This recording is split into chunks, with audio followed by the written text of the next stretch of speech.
Okay, everyone, this is my spoiler review of American Horror Story Delicate Episode 2, Rockabye. This was directed by Jennifer Lynch, who is David Lynch's daughter, and this is written by Hallie Pfeiffer. We're just continuing off from where we last left with Anna, but it's still toying with you about what's real, what's not. And like I had alluded to in my last review, how this could be something where she's getting hallucinations from the pills she's taking or being drugged, that this is hinted at with the detective even saying and suggesting that maybe it's the medication she's taking. Also, what's so sketchy about a guy like Dex is even in this scene when the detective calls him Mr. Alcott, he quickly corrects him and says Harding in front of his wife. So it's like he can't even fathom being connected to that name. And you see they say that it was all red lipstick on her hands, not all the blood we had seen from her perspective at the end of last episode. So she could be the one totally being fooled here, and what she saw is correct, or it is what they're saying. These are all different hallucinations and something from the drugs, and it being red lipstick. So they do a good job this episode of keeping that mystery going. Now, I'm a sucker for having these really cool, twisty New York City aerial shots to show we're just in this strange world of American Horror Story. And we see Cara Delevingne is still stalking her, playing the character. We'll learn the name is Ivy, even if that is her real name or not. And I love, though, in this first scene when she's stalking her in the road, they have this baby in the same outfit, but they replace the cigarette with a lollipop. I thought that was absolutely adorable. But Anna will start at this point in the episode noticing this little blemish on her chin. Now, what's very interesting is it gets a little more prominent as the episode goes on, and when she meets Ivy, Ivy has the same exact blemish in the same spot of her chin. So it's giving you more and more little hints at where this might all connect. Now, Kim Kardashian had a lot more screen time in this episode, and Siobhan really becomes a main player here. And you see she's excited because she got a Gotham Award nomination. She's like, your Oscar nom is basically in the bag.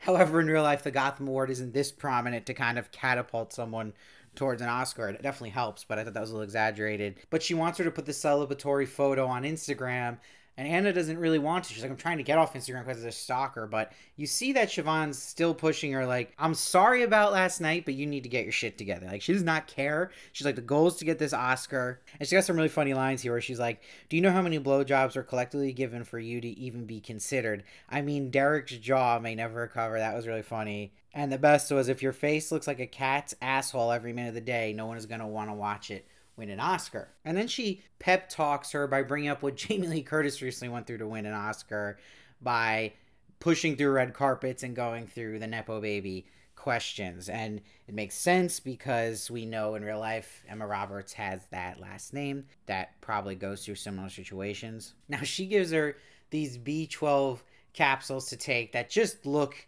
evil when you see them, and it's funny, she just has these in her desk. And this is where Anna's like, is this safe for pregnancy? And she says back, would I ever do anything to hurt you? This is where, as the audience, they leave that pause there and you could just say yes she would, because the biggest, most obvious glaring thing is that Siobhan has really got to be the true evil behind what's going on here. Because you have to remember from last episode, we learned Siobhan's IVF journey did not work and that they became best friends through IVF support groups. So this might be a story of her being jealous of her IVF journey being successful. So this was hinted at in episode 1 and gives a villain motivation. Now, we'll see that Anna takes the B12 here, and she'll immediately puke in the bathroom, where you could allude it to her and pregnancy, or it could be contributed to what she just took, this mystery B12. Now, everybody throughout this episode basically knows about this stalker, knows more information about her, and she's always like, how do you know that? So it gives into the illusion that there's a cult around her, very Rosemary's Baby, that people want her baby. There's mysterious evil plan going on and what they're going to do with this baby, and possibly what the DNA they mixed with her DNA to make this baby, whether it's a demon, whether it's something to do with spiders, we'll see. And when she's talking to the nurse at the clinic, she has to speak to Dr. Hill, and Dr. Hill in the background is like, no, like, doesn't want to talk to her. So he's so sketchy already, but that just is like the icing on the cake. And Cora on the phone, the nurse is even asking if she's okay, and at this point she's very woozy, and you see they like to film it a lot in this show from an extreme close-up, and they put out of focus the background, showing her state of mind. And again, is it a pregnancy or is it her being drugged? But at this point, she's told she has to wait 11 more days to take a pregnancy test. And we also see that her stalker is still making comments on the web, and we see she's making posts about conspiracies like Celtic rituals, superhumans being bred on the black market. We even see a little talk of witches. So you're wondering, is this a big hint to what could be going on in the background? The subtitles literally say chanting when she goes in the basement later in the episode and hears sounds. This could be a Celtic ritual of whatever is going on behind the scenes. There could always be a misdirect here too, that maybe Cara Delevingne's character Ivy isn't the villain and she's actually looking out for her, because if she's stalking her, maybe she's looking to protect her, and maybe these conspiracy theory posts are calling out people who are after her. So I'm starting to think that now. I'm actually thinking about it more. Now, there was 2 weird moments with the blocking in this show that didn't work so great, that came off silly. One was when her husband accidentally scared her in the kitchen, and she turns around, stabs him with a knife, and he gets like this tiny almost paper cut. It was just weird. Like, it just didn't line up where she actually goes for his face and it's like, yeah, okay, shake it off. He has like no reaction to it. And the other moment, which we'll get to later, is when she pushes the superfan in the bathroom. It just was not blocked well, and how she fell her head on the sink. It didn't line up well at all. It was really bad. That just came off comical. But back to the scene in the kitchen, we see that the calendar jumps. So she's either just forgetting and so drugged that she's not seeing this time change, or people are messing with her, they're putting her under a spell, or they're just messing with the calendar dates too. I don't know. It's all over the place with that. You're not supposed to know, but it's interesting. It's one of the more interesting parts of this season, because you literally see on the calendar it jumps 11 days and he's like, time for a pregnancy test. Now, even in this big moment where she gets the news she's pregnant, her husband is distracted by a call from Sonia, who is the spitting image of his dead ex-wife. So this is something that's also going on, and we're going to get more of an answer about who Sonia really is. Honestly, she probably just is the dead ex-wife. And the doctor intensely says to her, please avoid any kind of stress at all. Almost like he has a lot in this investment into this child.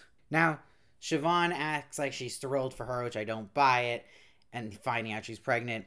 But she gives her Madonna's dress from 1991 Oscars to wear to the Gotham Awards. They sing Madonna sooner or later into the mirror with the Anna don't do it writing still in the mirror. She couldn't get out. It's there. Even Siobhan sees it. But that moment, the mirror crack jump scare was great. That got me really good. So it was effective timing on a very strange scene, though, in general. But okay. Now we'll also see this theme about her being insecure about getting older in her age and kind of fading away out of the limelight because of age.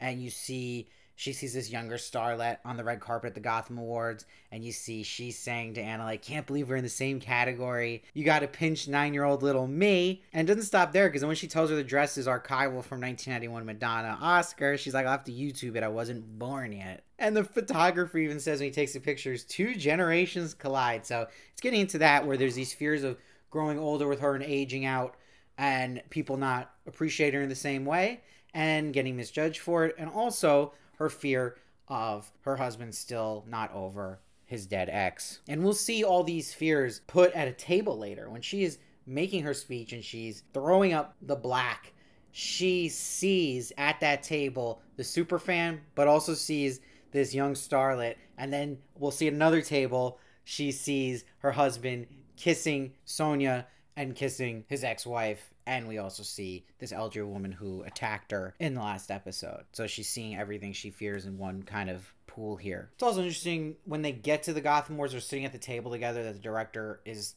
an a-hole to her, but Siobhan sticks up for her. But I think it's a classic scene that diverts you from who the true villain in the show probably is in Siobhan. And we see how things around her, being maybe drugged or just some kind of spell that's making time change around her, where when she's in the bathroom, Anna, all the people around her disappear when the superfan shows up. The superfan's also wearing the same shoes as her, and her skin is starting to peel off as well. And the fan is enticed by this, right? She knows what's happening, and she's excited about it, even to the point where she rubs her belly. Now, after she pushes in her sink, which again wasn't blocked well, it just didn't line up well, she leaves her body on the floor. The bathroom's worried about this. That's why later on she's like, don't go in there. But the body's not there, right? She sees this woman, hallucinates her, whatever you want to call it, sitting at the table, and no one found her in there, supposedly. So we also get Zach Quinto, American Horror Story Season 2 All-Star here as the presenter, so it's cool to see him. And after all this chaos happens with her puking out the black, which we're to assume from the headlines the next day, she just threw up vomit there. They didn't actually see the black, but who really knows in the show?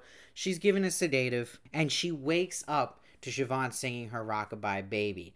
This is really important because later in the episode, when she's dreaming about having a child in a flower field, we hear Siobhan singing Rockabye Baby. Again, I think just big hints that whoever's controlling her destiny is Siobhan. We also get a pretty intense dig at Olivia Wilde here. Siobhan says, we're going to pull a wild card. Don't mention what happened, wait till everyone forgets. / low-key gaslight people that ask and make them think they're the problem because, sexism.